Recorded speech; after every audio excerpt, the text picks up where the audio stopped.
Hello everyone, प्रज्ञा empower studies में आपका स्वागत है। हमारा अध्याय 2 चल रहा है, बहुपद, जिसकी प्रश्नावली 2.2 के क्वेश्चन हम सॉल्व कर रहे हैं। स्टार्ट करते हैं एक नया क्वेश्चन। देखिए क्वेश्चन 2 है ये। क्वेश्चन 2, एक द्विघात बहुपद ज्ञात कीजिए जिसके शून्यांकों के योग व गुणनफल क्रमशः दिए हो। ये शून्यांक का योगफल है और ये गुणनफल है, दिया हुआ है। तो स्टार्ट करते हैं हल। हमको ज्ञात करना है द्विघात बहुपद, है ना। तो द्विघात बहुपद का जो मूल रूप होता है वो हमको पता है। माना द्विघात बहुपद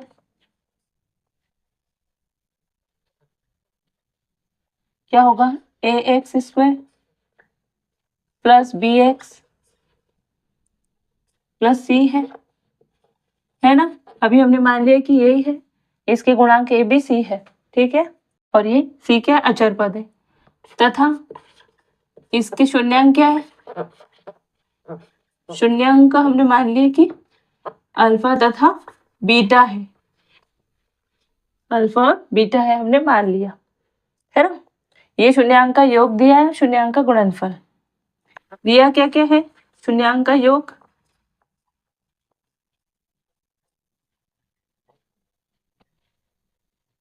आप डायरेक्टली अल्फा बीटा भी लिख सकते हैं, है ना, अल्फा प्लस बीटा। और शून्यांक का गुणनफल क्या है, √5 ये दिया है, यानी कि अल्फा प्लस बीटा दिया है 0, है ना। अब अल्फा प्लस बीटा का मतलब हमको मालूम है कि क्या होता है, -b/a होता है ना। अल्फा प्लस बीटा का मान इन्होंने दिया है 0, लेकिन अगर अल्फा प्लस बीटा का मान इसके गुण, अल्फा प्लस बीटा यानी इसकी शून्यांक, बहुपद के शून्यांक और जो उसके गुणांक होते हैं ए बी सी में जो संबंध होता है उसके अनुसार अल्फा प्लस बीटा होता है -b/a, यानी जो ये शून्य है -b/a का क्या है मान। तो हम देखो, तो ये 0 है, 0 के आगे हम इसे माइनस लगा दे तो भी ये रहेगा तो 0, और 0 के बटे में हम 1 भी कर सकते हैं। मतलब b का मान क्या है, अब इसकी तुलना हम इससे करें तो b का मान क्या आ जाएगा 0, और a का मान क्या हो जाएगा 1। हमको दिया है alpha dot beta, alpha into beta क्या है √5, ये भी हमको दिया है, ठीक है। और हमको पता है कि इसके शून्यांक और गुणांकों के बीच जो संबंध होता है उसमें गुणनफल वाला रूल क्या बोलता है, अल्फा डॉट बीटा क्या होगा c/a के बराबर, है ना। ये c/a के बराबर, c क्या होता है अचर पद, बटे a क्या होता है ये x² का गुणांक, और b क्या होता है x का गुणांक, है ना। ये संबंध है। तो अगर ये जो √5 दिया है वो c/a का क्या है मान है, इसको जब सॉल्व किया होगा तो c/a क्या है √5, तो हम √5 को बटे 1 कर सकते हैं क्योंकि ये तो धनात्मक संख्या होती है। तो c बराबर क्या होगा √5 और a बराबर क्या होगा 1, क्योंकि a से हमको भी यहाँ पर भी पता चल गया कि a का मान यहाँ पर 1 है, ठीक है। तो यहाँ भी 1 ही होगा, तो a b c के मान हमको पता चल गए। a बराबर क्या है 1, b बराबर क्या है 0 और c बराबर क्या है √5।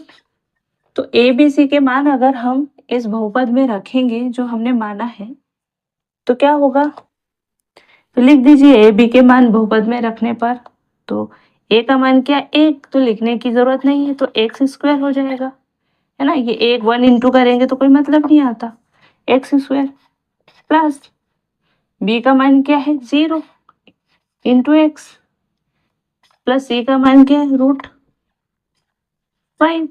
इसको सॉल्व करेंगे तो क्या आएगा, वैसे ये एक ही बार में आपको पता चल जाना चाहिए कि इसका मतलब क्या होगा 0, किसी भी चीज का 0 से मल्टीप्लाई होगा तो 0 आएगा, तो ये 0 आ गया। तो अब ये बहुपद का मान क्या हो जाएगा, ये बहुपद क्या हो जाएगा x²,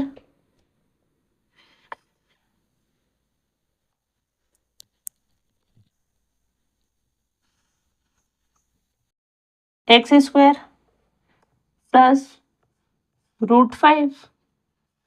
ये क्या हो जाएगा आपका बहुपद का मान, ये आपका बहुपद होगा, आंसर होगा x² प्लस √5। ये आपका आंसर होगा क्योंकि आपका बहुपद क्या होगा, ये x² 5। क्योंकि b का मान 0 है तो ये वाली टर्म क्या हो जाएगी, खत्म हो जाएगी। ठीक है, और a का मान कभी भी 0 नहीं हो सकता। अगर a का मान 0 हो गया तो ये टर्म खत्म हो जाएगी, तो ये बचेगा bx प्लस c। तो ये रैखिक बहुपद हो जाएगा, फिर ये द्विघात बहुपद नहीं बचेगा। ठीक है, तो आई होप कि ये क्वेश्चन आपको अच्छे से समझ में आया होगा। इसमें हमने क्या किया है कि शून्यांक का योग 0 दिया है, शून्यांकों का जो गुणनफल है √5 दिया है, तो a प्लस बी बराबर 0 दिया है और a डॉट बी बराबर क्या है, √5 दिया है।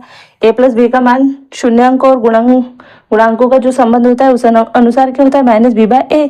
हमको -b/a क्या दिया है, 0, मतलब -b/a का मान दिया है 0। हम इसको बना सकते हैं अब, तो हमको माइनस चाहिए तो 0 के आगे माइनस लगा देने से कोई फर्क नहीं होगा, तो हमने लगा दिया। और बटे में 1 कर दो तो भी इसकी वैल्यू तो 0 ही रहेगी, तो a का मान हो गया 1 और b का मान हो गया 0, है ना। a डॉट बी क्या है, √5, तो √5 a डॉट बी गुणन शून्यांकों का गुणनफल क्या होता है, c/a के बराबर होता है ना, अचर पद बटे x² का गुणांक। ठीक है, तो ये किसके बराबर 5, तो ये √5 क्या है, c/a का मान। पर हमको तो c/a बनाना है, तो हमारे पास क्या नहीं है, इसके हर में कुछ नहीं है, तो हमने हर के, ये 1 था, यहाँ पर भी कुछ नहीं है तो हमने 1 रखा, तो a का मान यहाँ से भी 1 मिल गया, यहाँ से भी 1 मिल गया, मतलब a का मान तो 1 है, c का मान √5 और यहाँ से b का मान 0। तो a b c के मान हमने क्या किया, ये बहुपद पे रख दिया, हमारा अभीष्ट बहुपद मिल गया। अब हमने यही क्यों माना, क्योंकि हमको द्विघात बहुपद चाहिए था, है ना, और द्विघात बहुपद यही होता है a² plus bx plus c, द्विघात बहुपद का मानक रूप है या मूल रूप है। ठीक है, तो ये आपको अच्छा लगा होगा, समझ में आया होगा अच्छे से। कोई भी इशू हो आप कमेंट बॉक्स में कमेंट कीजिए। ठीक है, वीडियो पसंद आए तो लाइक कीजिए, वीडियो पर पहली बार आए हो तो सब्सक्राइब कीजिएगा, मुझे थोड़ा सपोर्ट कीजिएगा, और अपने फ्रेंड सर्कल में 10th क्लास के फ्रेंड सर्कल में शेयर कीजिएगा। ठीक है, मिलते हैं नेक्स्ट वीडियो में, तब तक के लिए जय हिंद, जय भारत, थैंक यू।